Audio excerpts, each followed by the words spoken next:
Congratulations on establishing your supported living accommodation for care leavers. One of the initial priorities is implementing a cohesive company workflow.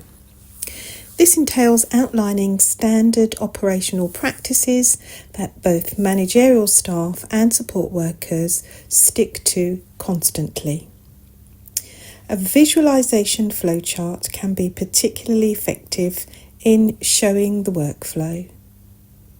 The process typically begins with the receipt of a referral, which may come in by telephone or email.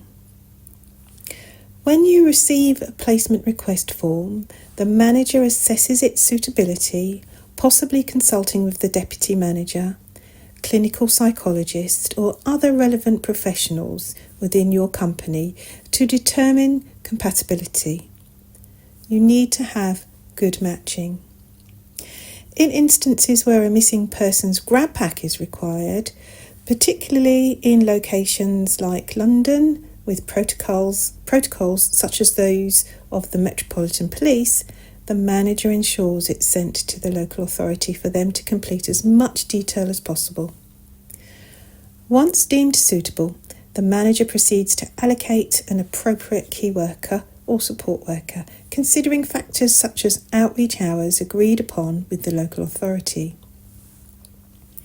An email acceptance form is then sent to the local authority, making the initiation of a new service user's file. At the same time, the staff group is informed of the new addition and preparations for accommodation are undertaken. The manager updates the list of service users accordingly and forwards it to the on-duty manager for the provision.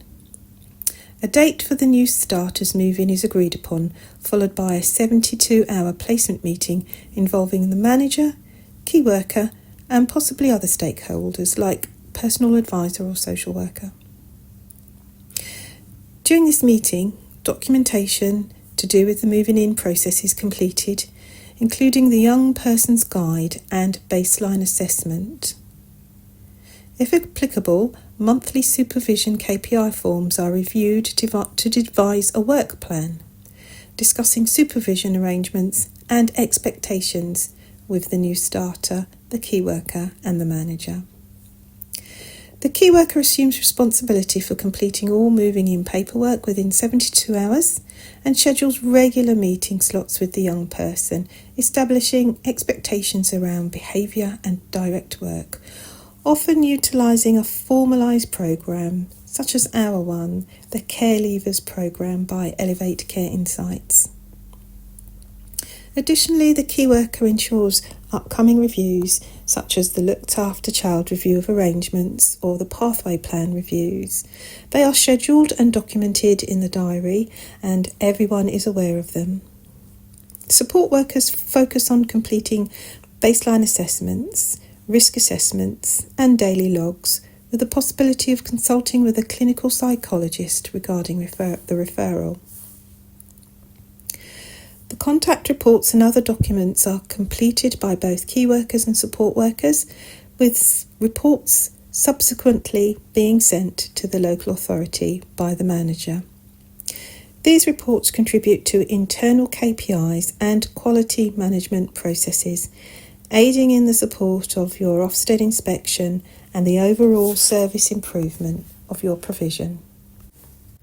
Elevate Care Insights have written a very comprehensive workbook and programme for young people and for managers and owners of supported accommodation. The programme contains the complete guide to transitioning to adulthood for young people. It also supports the care experienced young person to work directly on key areas within their life and supports the key worker and support worker as well as the manager to meet some of the vital parts of young people's development. It includes chapters on transitioning to adulthood, your future, education, work and careers, money and finances, independent living, life skills, and mental and physical health.